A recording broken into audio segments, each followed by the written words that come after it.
My name is Maria Juarez, and you're listening to In This Casa. Bienvenidos. In this podcast, I aim to memorialize and honor my husband David's memory by exploring conversations about life and what it's like in my casa, and hopefully in other casas as well.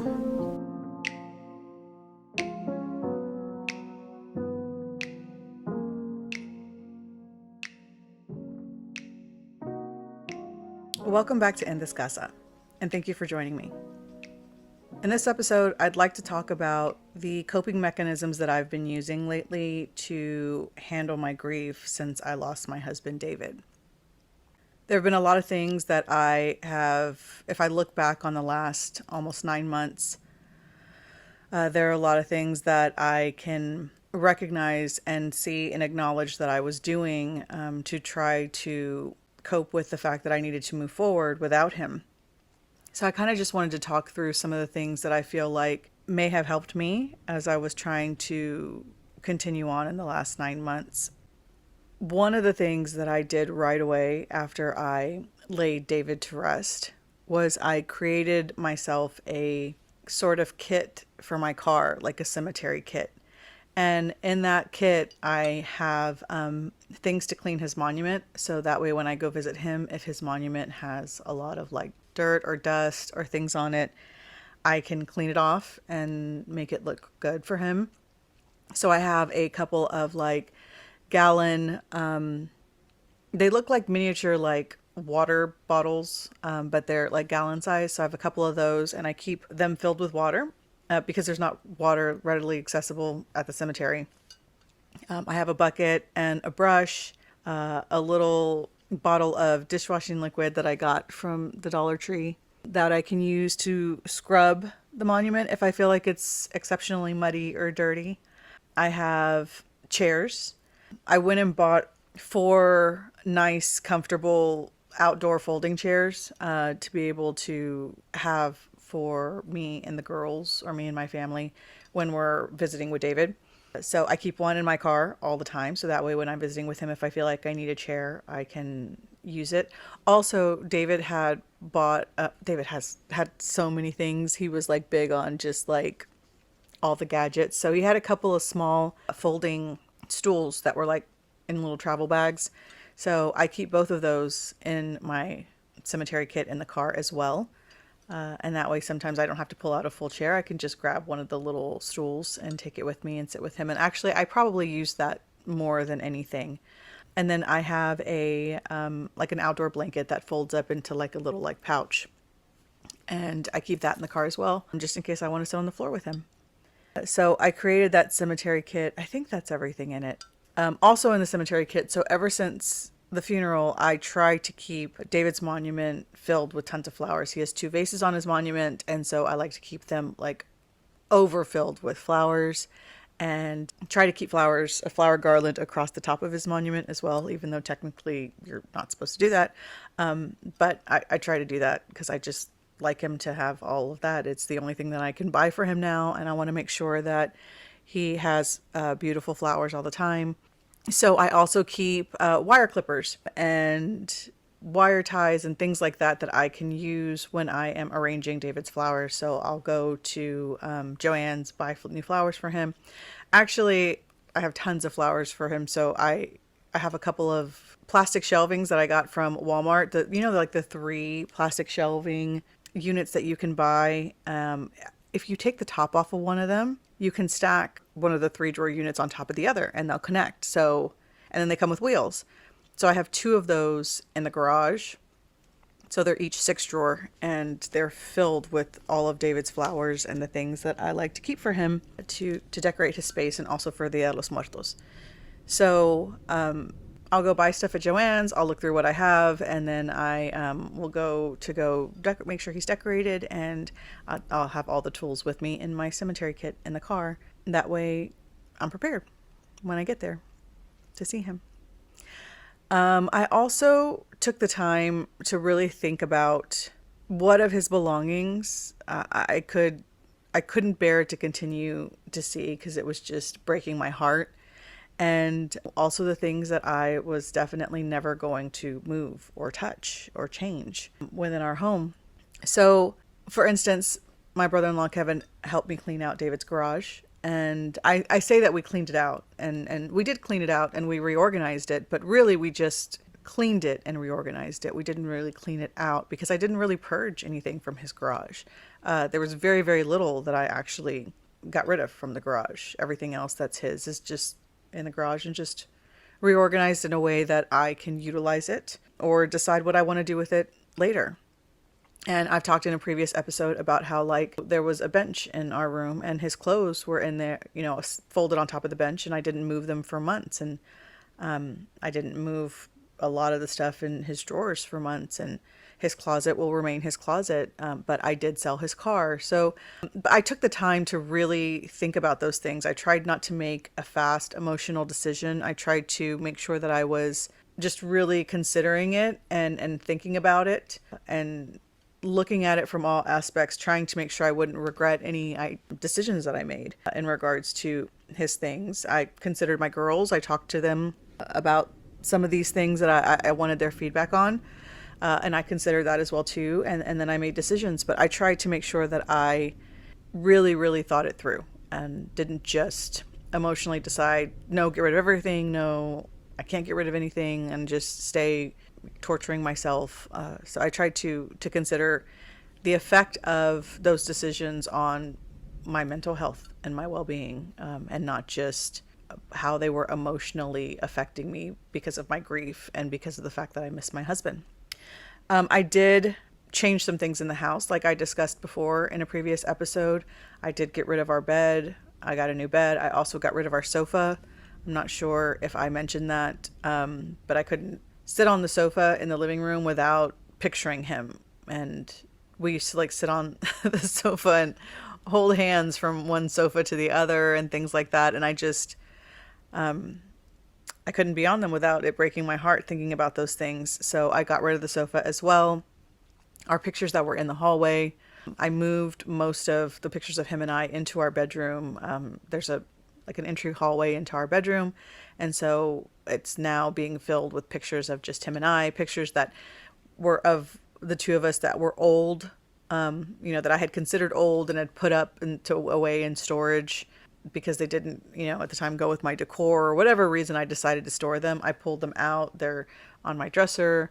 They're in our bedroom. A couple of our family photos I moved and put in our bedroom, around my bed instead of in the hallway like they were. And I started to do things around the house that were on our to-do list while I was doing stuff like moving our pictures. So we had a bunch of picture frames that I was going to hang in the hallway and do new family pictures in. And I hadn't hung them, I purchased them prior to his passing, but I hadn't gotten around to hanging them. And so I hung them. And then, some of the redesigning in the house that I'm doing in regards to furniture and stuff like that is just things that were on our to-do list anyway, like I mentioned in a previous episode. And I've just, make sure that I'm motivating and reminding myself, even when I'm not wanting to do those things, that it's one, I need to keep myself moving, which is something that my therapist tells me. And they were plans that him and I had in place anyway before I lost him. So there are things, so I should still get them done. And it keeps me busy, and it would make him happy that I'm doing it. So that's the way I've coped through the idea of changing some things and continuing to motivate myself to actually do them. I also try to really be self-aware and honest with the decisions I was making and how I was feeling in regards to our traditions and things that we had, because he died in August and the holidays were right around the corner.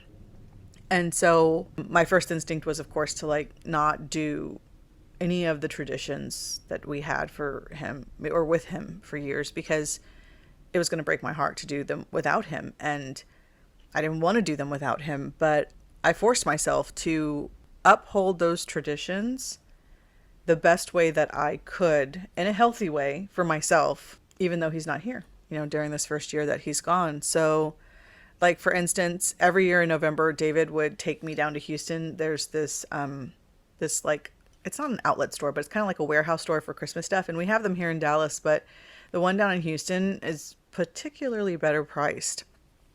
And we have family in Houston. I have cousins down in Houston, and my cousin, one of my cousins that lives down there, he owns him and his wife own a coffee shop down there, and they have literally the best coffee ever. And so it was always a good excuse to go down, go visit the coffee shop, get some coffee, visit with my cousins. We'd go shopping, buying stuff for, Christmas things that I wanted to add to our Christmas collection for decorations and things. And it was always like a nice little day trip for him and I. So we did that for years. And I wasn't going to do that last year. And I think at some point I mentioned it to my cousin Valerie, and I don't even remember how or when I mentioned it to her, but obviously I mentioned it to her before November because she ended up, asking me if her and her husband could take me down there and do that trip with me.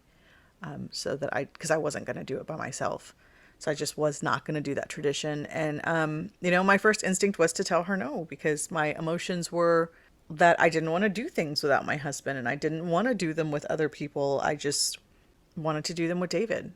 But like I said, I tried to step back from that and really assess why I was making that decision. Is that the smart decision for me emotionally? Is that going to help me moving forward? Is that just, torturing myself and creating that tomb that I mentioned before in a previous episode where I'm just, doing nothing, isolating myself, changing nothing, just staying in my grief. And then also I had to think about David and what he would want. And I know my husband, and he would be like, go baby, like, don't stay at home and be sad about me. I know what he would tell me. So we went, and it was really nice. And I'm glad that we went. It was tough. It was emotional. But I made myself do it. And at the end of the day, we had a really nice time. And I'm glad that, looking back on it, I'm glad that that's the decision I made and that's what we did, versus me ignoring that tradition and just not doing anything about it. And now, months later, I would look back on it and just know that the first November without him, I just didn't get to do it, or I didn't do it, or I just feel like it's a better memory for me without him to have done that with my family versus just ignoring the tradition in totality. And so David and I always hosted Thanksgiving. So I think because of that decision as well, we decided to go ahead and have Thanksgiving here at our home, even though he wasn't here, and host it for my sister-in-law and her family like we always do, and my father-in-law. And, I did it a little bit differently. We didn't cook. I catered it because I wasn't going to physically and emotionally put myself through that while trying to still uphold the tradition. So I tried to, weigh what I could and couldn't do. So that way it would be as an enjoyable of a holiday as it could be for me, considering the circumstances. But we did still have the holiday. And as I've, talked about in previous episodes as well, I still went to go do Christmas Eve with my sister-in-law, like we've always done for years. And on New Year's Eve, I took my daughters and my mom to go eat at the sushi restaurant at Zen that we've always go to every year on New Year's Eve. On Valentine's Day, we always did that as well too, and I made a reservation and went by myself. So, I'm just, part of how I'm trying to cope with the days and traditions and holidays and things, special days to David and I without him, is I'm trying to just face them by myself, because that's what my new life looks like. Another thing that was interesting after I lost David was that I'm a huge music fan. I'm a big humanities nerd. And so maybe one day I'll share some of the fun traditions and things that David and I had in regards to music. But music is a big part of my life. And so I'm always listening to music, and I couldn't listen to it after he died anymore because it creates such a joy. It's celebratory. It's relaxing. It speaks to my soul, and my soul was broken, or is broken, and there was no joy, and there was no relaxing, and there was no anything that music gives to me. I didn't have that in me anymore, so I couldn't listen to music, and I didn't. I just, didn't put music on in my home, and I drove in silence, and I just didn't turn it on. And I honored that feeling of needing that silence for as long as I needed it. And when I felt like I could feel my husband telling me that it was okay to listen to music again, it was okay to have that little bit of healing in my soul, I would listen to my favorite gospel station that I have on the platform that I listen to music on. And I like to listen to Israel Houghton. And so I have a station that's based on his music, but has a lot of like Christian singers. So I would listen to my Israel Houghton station. And even now today, I still am not really listening to much music beyond gospel music. But there is one Taylor Swift song off of her new album that really I connect with. So I have been listening to that lately. But yeah, I just honored that I really wasn't ready to listen to music. And then when I did feel kind of ready, I listened to gospel music. And if people were with me or in my home or in my car, and that's what I wanted to listen to. So, I also, protected my time and my mental space, and, made decisions that I wanted to do and stuck by it. I didn't let what other people thought would be the right thing to do influence what my instinct, what my gut, what my soul, what my being was telling me I did or didn't want to do, or what would be best for me. I really tried to stay connected to that for myself, and then be bold enough to say yes or no, and make decisions that were the best decision for me and my girls and my home, versus what everybody was saying to me. Because there's lots of people with lots of opinions, and everybody has, for the most part, the right intentions, but it's just a lot. So I tried to very much be true to what I needed, protecting my time and my mental space for me and my girls. And part of that was starting, this podcast. I started this podcast. So that was another way that I was trying to cope with not being close to my husband and not being able to communicate to him or with him. It makes me feel like we are communicating and like I'm doing something, for him that I feel like I know how he would be reacting to. It just feels like we're still in something together. I also have mentioned before that I've used therapy to cope. The week that we lost David, I made an appointment with our family therapist, and me and the girls went to go see her. And I've continued to see her since then. Sarah has a therapist on campus at college that she sees. Bella continues to go and see our family therapist.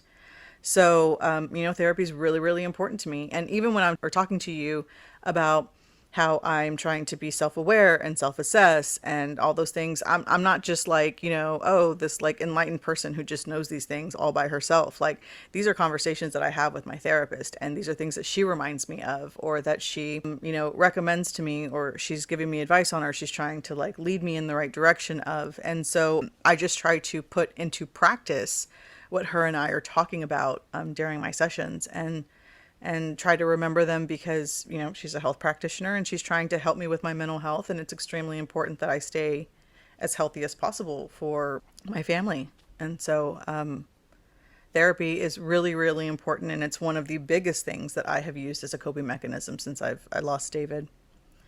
I did also take one day that my sister kind of like encouraged me to do a spa day. I was really struggling with self-care and not feeling guilty about doing things that were self-care. So I made appointments to continue to get my hair done.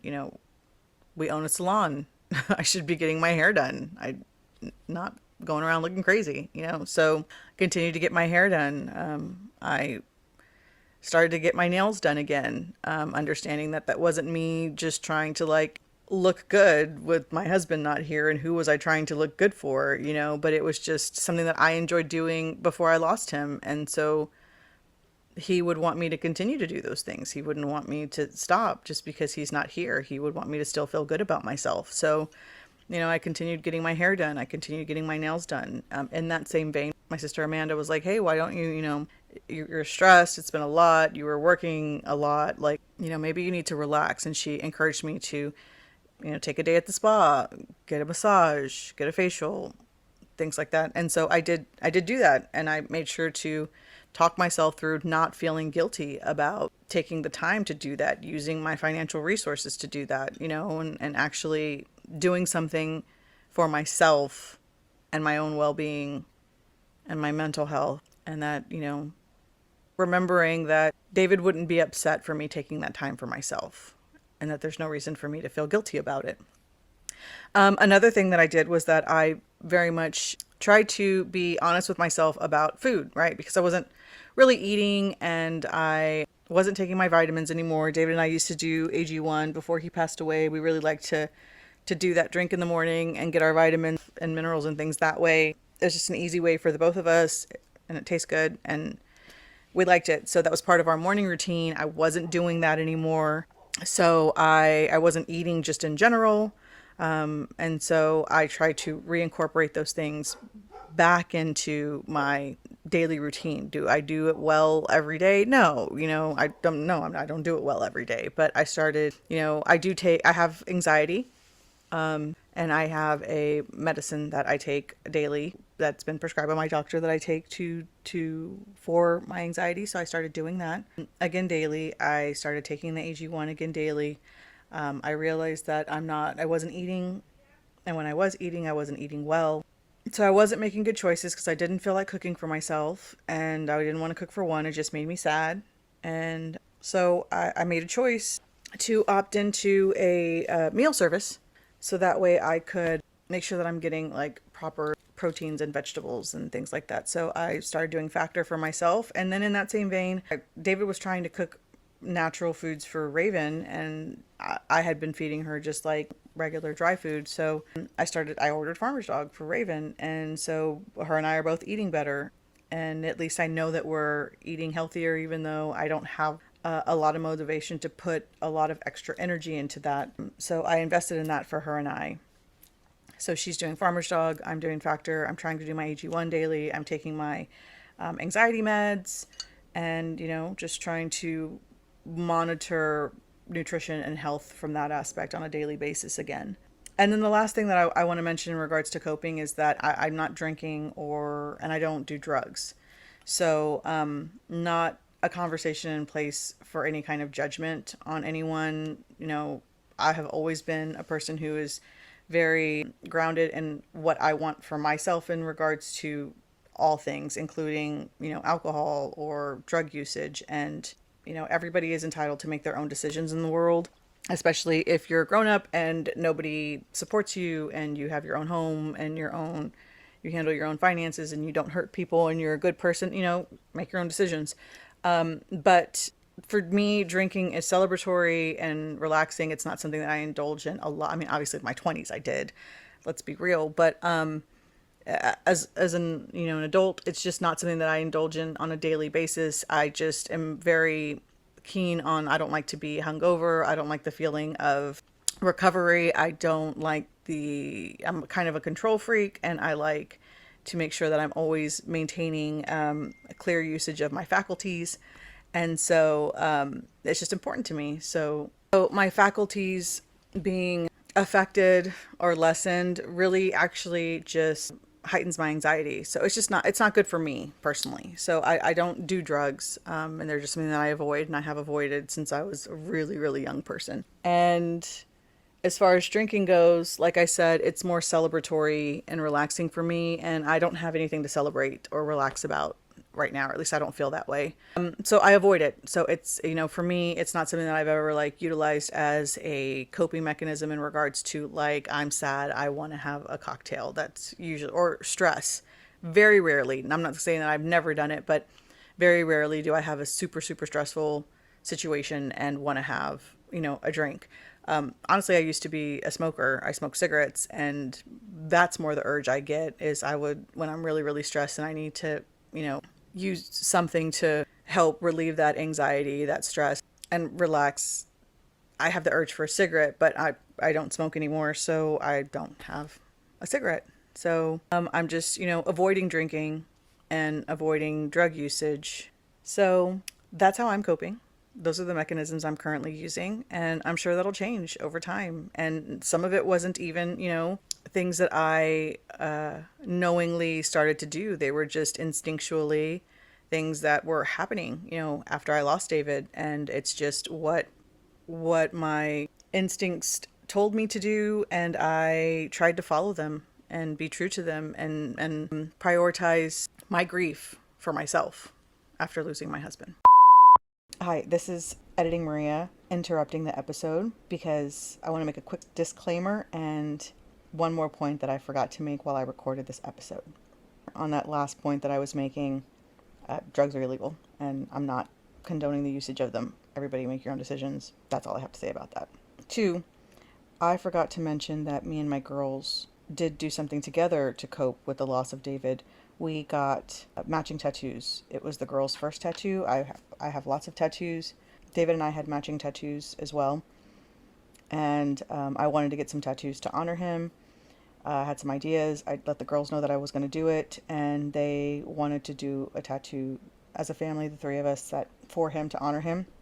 We decided on something. It was their first tattoo, and we did it before I took Sarah back to school for her winter quarter in January. The tattoos that we got that are matching to honor him is David was buried with some family rosaries in his hands, and the girls and I got rosaries on our hands, so that way the 4 of us always have those rosaries. We all have rosaries. So that was another way we coped, is we got tattoos to honor David. Okay, now back to the episode. So anyway, I hope that some of that's helpful in just discussing what it's like, when you're coping. When there's a serious or traumatic situation in your life, it doesn't have to just be, losing a loved one. Lots of things cause grief and trauma, and we have to cope in lots of ways in life. So just a few ways that I've recognized that I have done it. I have done that in the past almost 9 months since David died. But thank you for joining me today, and you can join me here next Saturday, and we can continue to talk about what it's like in my casa. And if you'd like to talk to me about what it's like in your casa, send me an email. I'll talk to you soon.